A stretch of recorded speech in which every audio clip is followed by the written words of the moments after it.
आदाब, नमस्कार। The red mic में आपका स्वागत है। आपको पता है कि बाबा रामदेव अब योग गुरु से कम एक व्यापारी बन चुके हैं।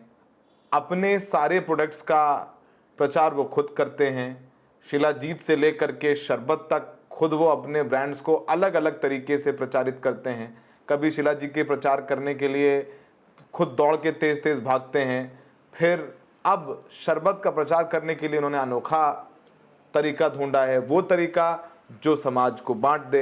आपको पता है कि अगर शरबत की बात करें तो रूह अफ़ज़ा हम सब लोग पीते आए हैं और दशकों से काफ़ी प्रख्यात और प्रचलित है।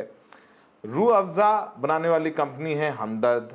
हमदर्द के मालिक अल्पसंख्यक समुदाय के, मुस्लिम समुदाय के हैं। अब बाबा रामदेव ने अपना शरबत लॉन्च किया। इसका नाम रखा गुलाब शरबत और बेल शरबत। अब उसका प्रचार फिल्म स्टार को लाते हैं, कहीं बैठ के आराम से आम खा रहा है, शरबत पी रहा है, ठंडा लग रहा है, सब ऐड देखते हैं आप। बाबा ने कहा ना, नो इफ नो बट, बांट दो। बाबा ने बयान दिया और उनका ट्वीट भी हम आपको दिखा देते हैं। ये परसों का उनका ट्वीट है, 13 तारीख का। उन्होंने कहा कि एक वो शरबत है जिसे पीने से मदरसे, मस्जिद और इस्लाम का वर्चस्व बढ़ता है, और एक वो शरबत है जिसे पीने से पतंजलि, गुरुकुलम, आचार्य कुलम, विश्वविद्यालय, भारतीय शिक्षा बोर्ड और सनातन धर्म का गौरव बढ़ता है। अंततः व्यापार नहीं, वसुदैव कुटुंबकम, विश्व परिवार का सपना साकार करने का माध्यम है। किसी से घृणा नहीं, परिणाम तो यही है। देश का शरबत पतंजलि फूड्स। अब उन्होंने बता दिया कि भैया अगर रूह अफ़ज़ा पियोगे तो रूह अफ़ज़ा पियोगे तो मस्जिद बनेंगे, मदरसे बनेंगे, लेकिन उनका शरबत पिएंगे तो पतंजलि के गुरुकुल बनेंगे, आचार्य कुल बनेंगे, विश्वविद्यालय बनेंगे। आप ये बताइए कि रामदेव मुफ्त में क्या करते हैं? सोचिए। खैर, इस बारे में बात करेंगे। अब ये बात तो बहुत आगे बढ़ गई।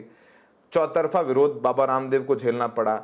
इस बीच कांग्रेस सांसद दिग्विजय सिंह भोपाल में पुलिस स्टेशन पहुंचे और उन्होंने शिकायत दर्ज करी और पुलिस से मांग की कि बाबा रामदेव के खिलाफ एफआईआर दर्ज की जाए। बाबा रामदेव शरबत नहीं, जहर घोलने का काम कर रहे हैं। शरबत से मिठास आती है, लेकिन बाबा रामदेव मिठास की जगह जहर दे रहे हैं, समाज को बांटने का काम कर रहे हैं। दिग्विजय सिंह कुछ कांग्रेसी कार्यकर्ताओं के साथ पहुंचे और उन्होंने डिटेल में एक कंप्लेंट कॉपी है वो पुलिस को दी और कहा कि एफआईआर दर्ज करके कार्रवाई करें, नहीं तो वो कोर्ट का रास्ता इख्तियार करेंगे। रामदेव ने जो रास्ता इख्तियार किया है अपने गुलाब शरबत को प्रचारित और प्रसारित करने के लिए, वो रास्ता संविधान के मूल्यों के खिलाफ है। रामदेव संविधान के खिलाफ जाकर के ये पूरा प्रचार प्रसार कर रहे हैं, इसलिए उनके खिलाफ एफआईआर दर्ज होनी चाहिए और कार्रवाई होनी चाहिए। और ये तस्वीरें हम आपको दिखा रहे हैं जब वो वहां पर कंप्लेन करने के लिए पहुंचे। इसके बाद दिग्विजय सिंह ने प्रेस कॉन्फ्रेंस को भी संबोधित किया। आइए सुनते हैं। एक प्रयास है इन लोगों का कि आप कोई भी मुसलमान के दुकान से सामान मत खरीदिए, सब्जी मत खरीदिए, सामान मत खरीदिए और उनका कमर्शियल एक्सक्लूजन करिए। यह अपने आप में कानूनन जुर्म है। अब हद तो तब हो गई जब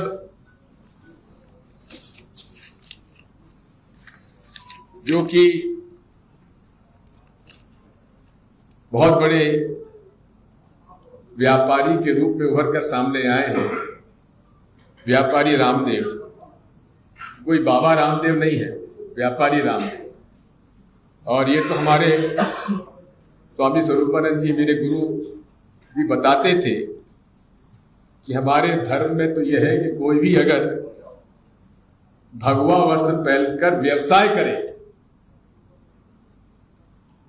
उसको कभी सम्मान की नजर से नहीं देखना चाहिए। और जो कुछ आगे कहा गया वो मैं यहां कहने की स्थिति में नहीं। ये पूरे तरीके से व्यवसायिक है और मैंने तुमको 2011 में ठग कह दिया था, जिसके उन्होंने मुझ पर मानहानि का दावा भी बिहार में किया, वो भी चला हुआ है।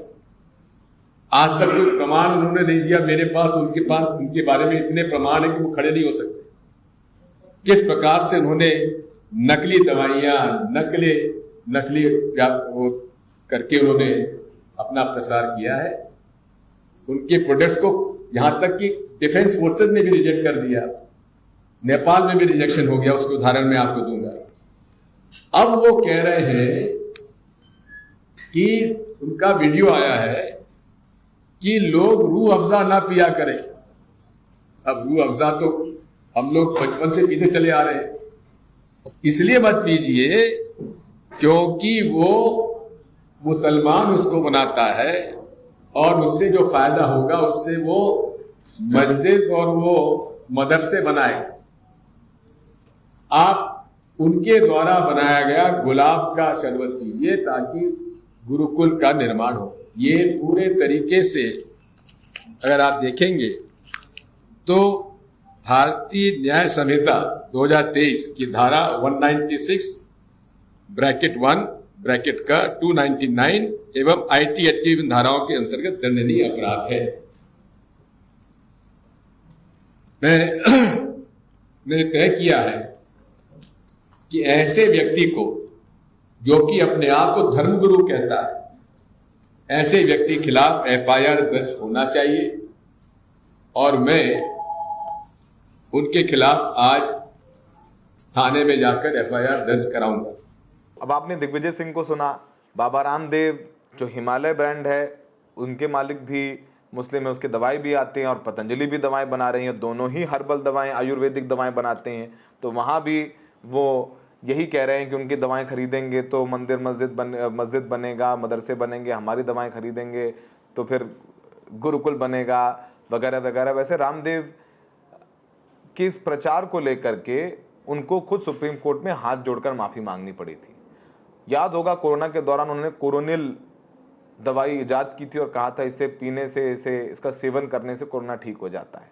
और उन्होंने डॉक्टरों पर भी कई ओछी और भद्दी टिप्पणियां की थी। वो सारे doctors, Indian medical association Ramdev के खिलाफ सुप्रीम कोर्ट गया था और सुप्रीम कोर्ट ने रामदेव को जमकर फटकार लगाई थी और रामदेव को हाथ जोड़कर माफ़ी मांगनी पड़ी थी। रामदेव को सुप्रीम कोर्ट ने खड़ा करके काफ़ी बेइज्जत किया था।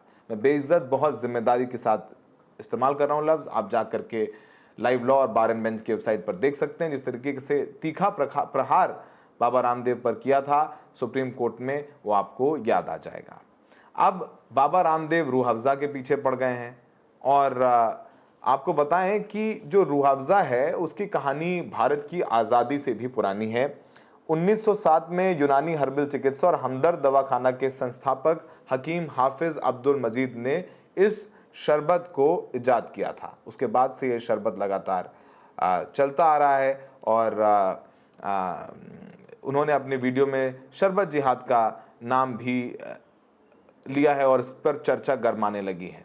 बाबा रामदेव ने यह भी कहा कि इस मुनाफे से मस्जिद बनाई जा रही है। इधर इस बीच हमने देखा कि प्रसिद्ध पत्रकार अजीत अंजुम भी रूह अफ़ज़ा की फैक्ट्री पहुंचे और उन्होंने वहां जाकर के दिखाया भी है और उन्होंने बताया है कि वहां काम करने वाले हिंदू हैं और सबको सैलरी मिलती है। अब हिंदू अपने घर पे सैलरी ले जाता है, मंदिर बनाए, वो अपने घर में बच्चे को पढ़ाए। सभी धर्मों के लोग उनके यहाँ फैक्ट्रियों में काम करते हैं। मालिक मुसलमान है तो उसका मतलब ये नहीं कि वो मस्जिद बनवाएगा, लेकिन बाबा रामदेव तो बाबा रामदेव हैं। आप उनकी कहानी के बारे में आप सब जानते ही हैं। आपको बताएं कि जो हमदर्द लेबोरेटरीज सिर्फ रूह अफ़ज़ा शरबत के लिए नहीं जानी जाती बल्कि इस कंपनी के कई उत्पादों के लिए इसकी पहचान है। चाहे वो शिंकारा हो, रोगन बादाम शिरीन हो, साफ़ी हो, जोशीना हो, स्वालीन हो, ये तमाम उत्पादन शामिल हैं। अब रामदेव जी जो हैं वो भी इसी धंधे में आ गए हैं। आपको याद होगा जब 2014 से चुनाव से पहले वो काले धन को वापस लाने के लिए यहाँ आंदोलन कर रहे थे तो उन्होंने कहा था स्विस बैंक में काला धन पड़ा है, उसको वापस लाइए, सरकार बदलनी होगी, कांग्रेस को हटाना होगा। उन्होंने बीजेपी का जमकर प्रचार किया था। उनके तमाम पुराने वीडियोस भी वायरल होते हैं जिसमें बाबा रामदेव ये कहते हुए नजर आ रहे हैं कि पेट्रोल की कीमतें 70 रुपये 60 रुपये लीटर हैं, जबकि अगर इंटरनेशनल मार्केट में देखें तो मात्र 30 रुपये लीटर पड़ेगा हमें पेट्रोल और डीजल देना पड़ेगा, अगर सरकार बदल जाएगी, कांग्रेस की सरकार आ जाएगी। उस समय बाबा रामदेव एक्टिविस्ट होते थे। अब रुआवज़ा की बात करें और शरबत जिहाद, ये सब कुछ होने लग गया है। इसका कोई पाकिस्तान से कनेक्शन निकाला जा रहा है, बाबा रामदेव के बारे में बताया जा रहा है। और बाबा रामदेव ने ये भी कहा कि जैसे लफ्ज़ जिहाद है, वैसे ही ये भी एक तरीके का शरबत जिहाद है। शरबत जिहाद से खुद को बचाने के लिए संदेश सभी तक पहुंचाना चाहिए। और उन्होंने कोल्ड ड्रिंक्स को टॉयलेट क्लीनर बता दिया है। और पतंजलि ने सोशल मीडिया पर लिखा, अपने परिवार और मासूम बच्चों को सॉफ्ट ड्रिंक और शरबत जिहाद के नाम पर बेचे जा रहे टॉयलेट क्लीनर के जहर से बचाएं, घर पर सिर्फ पतंजलि शरबत और जूस लाएं। खूब प्रचार किया जा रहा है, लेकिन क्या इस प्रचार की इजाज़त दी जा सकती है? क्योंकि बाबा रामदेव भारतीय जनता पार्टी के लिए प्रचार प्रसार करते आए हैं। उनसे बहुत सारे बीजेपी के नेता मिलते हैं, वो तमाम नेताओं के प्रचार प्रसार में जाते हैं। क्या सिर्फ उनको ये करने दिया जाएगा? क्या मान लीजिए कल को हमदर्द अगर इस तरीके का प्रचार करने लग जाए बाबा रामदेव के खिलाफ, यकीन मानिए उन पर मुकदमा हो जाएगा, बुलडोज़र उनके फैक्ट्री तक पहुंच जाएंगे। पर सबसे बड़ा सवाल ये है कि जब कोई विवाद नहीं है तो फिर बाबा रामदेव जानबूझ करके विवाद क्यों खड़ा करना चाहते हैं? आप अपनी मार्केटिंग करिए, आप अपनी सेल बढ़ाइए, लेकिन किसी को नीचा दिखा करके और भारत में जो खाई है उसको बढ़ा करके अगर आप ऐसा कर रहे हैं तो ये नाजायज़ बात है। आप देखते हैं कि दिग्विजय सिंह की इस कंप्लेंट पर क्या एफआईआर दर्ज करती है मध्य प्रदेश पुलिस।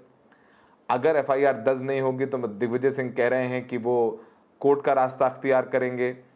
अब कोर्ट जाएंगे तब क्या होगा, ये बहुत कुछ है। लेकिन अब चर्चा तो रुआवज़ा और गुलाब शरबत की हो रही है। आप गुलाब शरबत पिएं या बेल शरबत पिएं या रुआवज़ा पिएं, अब वो तो लोग तय करेंगे। अब सॉफ्ट ड्रिंक वाले भी बाबा रामदेव के खिलाफ हैं, उनको उसको टॉयलेट क्लीनर बता रहे हैं। काफ़ी कुछ हो रहा है, लेकिन बाबा रामदेव का ये मार्केटिंग स्टाइल आपको कैसा लगता है, ये हमारे नीचे कमेंट बॉक्स में लिख करके बताएं। और द रेड माइक को देखते रहें। हमें देखने के लिए बहुत बहुत शुक्रिया।